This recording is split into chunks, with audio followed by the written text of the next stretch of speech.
I just finished watching Slacker, one of Richard Linklater's first movies, the first one that really got some attention, at least, and it's really interesting. I'm a big fan of independent filmmaking, just in general. I'm a big fan of low budget stuff, which is why I like to do that a lot on my own as well. But this movie, couple of things come to mind immediately. This movie feels like a really good student project. First of all, it feels like something he made, and I assume he made it in college or shortly after being in college or around that age, some around like 18 or 22 or something like that. It feels like it is, at least. Feels like it's made just by some college students, but it's a really good version of that. It's really decent. There's so many amateur things that happen in it. Obviously, there's like one scene outside where people are talking, and you can literally see the boom mic just pop into frame like this or whatever.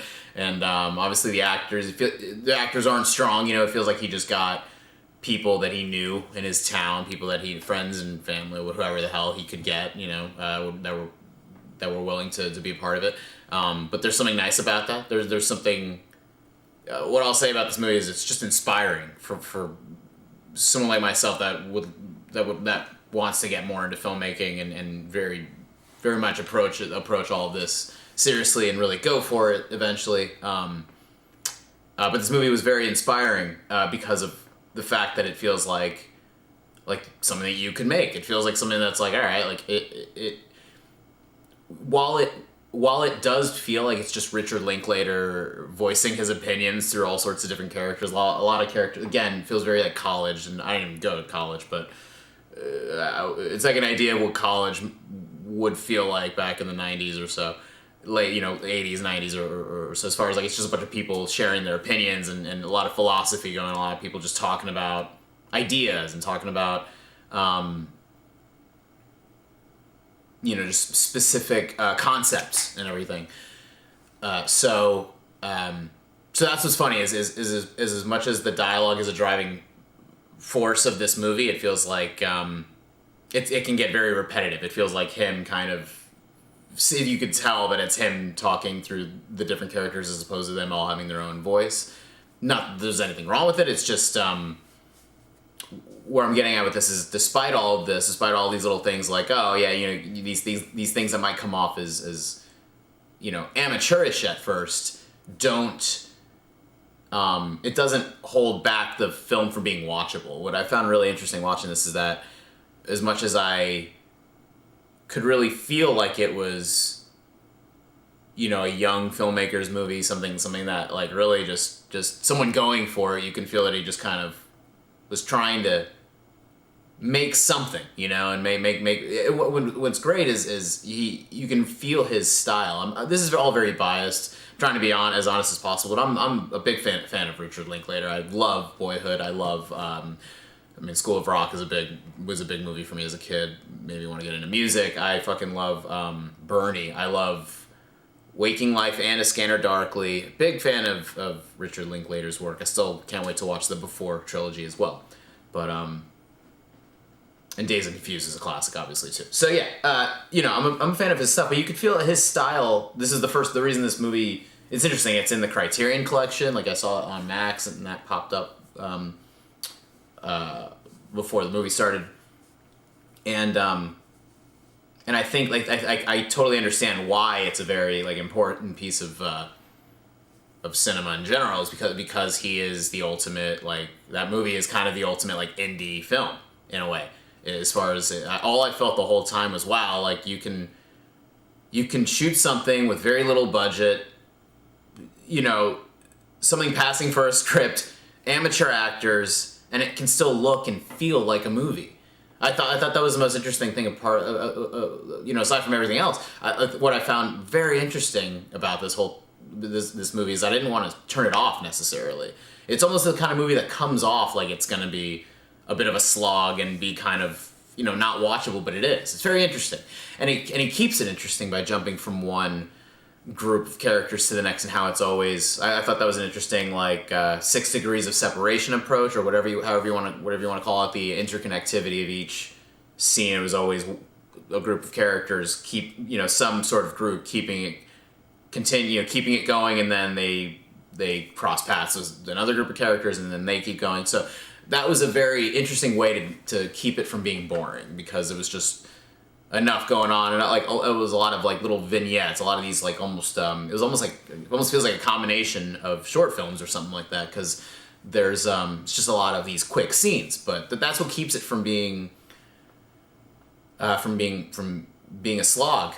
It really doesn't feel like it should be as watchable as it is, but it's totally a watchable movie. Like that, I think that's what is just the most inspiring part of this, is you can just make a movie, and a movie that you know is just something worth paying attention to, you know, something that is worth watching. This movie is worth watching. I just felt inspired by it the whole time, because it made me I couldn't stop thinking the entire time, like, damn, like this is just shot on a very simple camera, like this is like a very simple script, and it was all shot in one place. It looks like it was supposed to take place within a day, so it was like I'm sure it was easy for him to shoot. Like, all right, just go for go for the same time of day. Pretty much a majority of the film feels like it's all shot around like about the same, around that same time at least, and then by the end it's nighttime finally. But what I really loved, what I thought was very interesting about this movie was the end of it, where there's that sequence of the characters, just this random group of people or whatever that I don't think we even know. Well, okay, what I just saw, it goes from the guy using the megaphones in his car, spewing a bunch of nonsense. There's a lot of like characters just spewing their crazy conspiracy thoughts. That was a very very much a constant thing. But it went from that to a group of people just driving by him, and then all of a sudden it went into like, a very interesting sequence with music, like Spanish music, where they were just going up to like a cliff or some sort of like,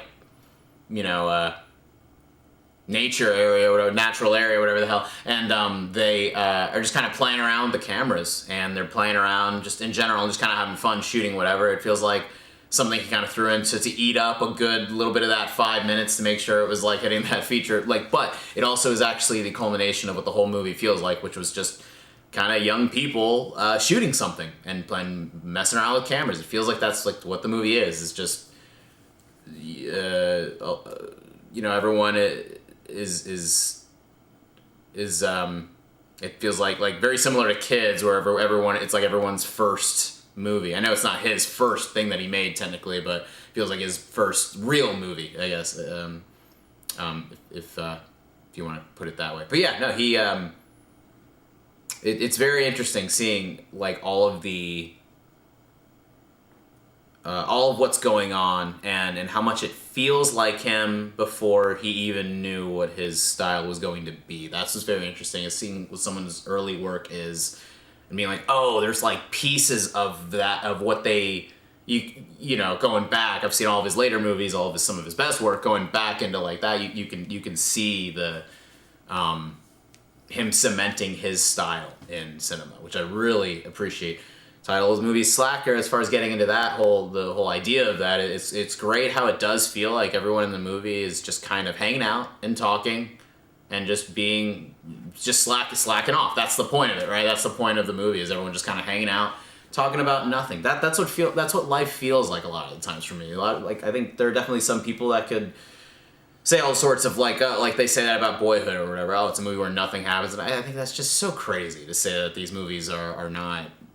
That nothing happens in these movies, because you're kind of missing the point there. In my opinion, you're missing the point of how a lot of times life, or what life is for most people most of the time, is nothing happening. A lot of small things, and a lot of there's something about his filmmaking really finds like the beauty in the nothing moments of life, and that's such an amazing thing to put into film. His movies, and especially Slacker, and just his movies in general, what I love about them is that it feels like all the stuff that most writer-directors or most people making a movie would feel was too boring to cut, or feel was like, oh, that's not important. He's like, no, I want that in there. That's what I love so much about Richard Linklater, is it feels like a lot of times he wants to put all of these little nuanced things in there, and it's really lovely to see that. So it's interesting how, that's what I got from it a lot of the times. All I could feel the whole time was inspired. I was inspired by this what feels like a college-made film by young Richard Linklater, as well as the how much of it really is just people kind of going on tangents and just like talking about all sorts of shit, you know, all sorts of ideas and yeah, like philosophies and everything, and it's great. It's great seeing how much he can use that. It's really what I admire about this kind of movie, or what I really appreciate about his filmmaking is is just how much you can get out of what is seemingly not much. You know, it feels like it's so minimal is all. His minimalistic approach in that way is something I'm forever inspired by. But yeah, Slacker. This was a very interesting, very interesting flick. I think anybody that wants to be a filmmaker should watch it.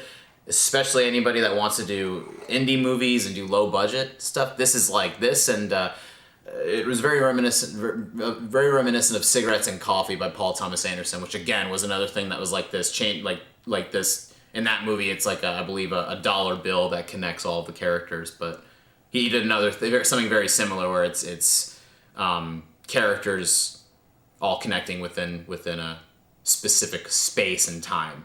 And just like that interweaving of those different scenes and moments and all that stuff. So those are, you know, not to put a spotlight on this, we're talking about Slacker and Richard Linklater's work, but yeah, this movie feels like it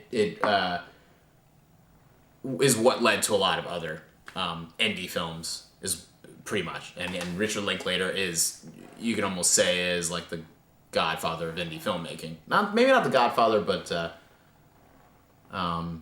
I don't know,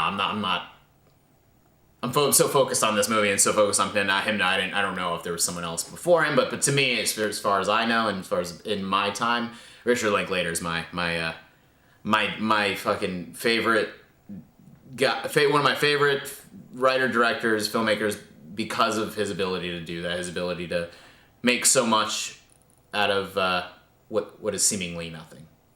And if that's not for you, then I guess I get that, but I don't know. At the same time, I'm like, I just can't help but feel like someone has to make that kind of movie, and he does it so well, and he should do that. And I can't wait to see what else he does. I recommend Slacker. I don't want to rate movies. I think it's stupid giving movies ratings something out of 10. It doesn't matter. I like it.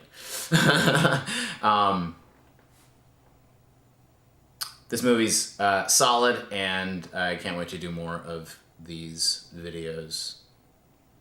So, yeah, thanks for watching. Appreciate you all.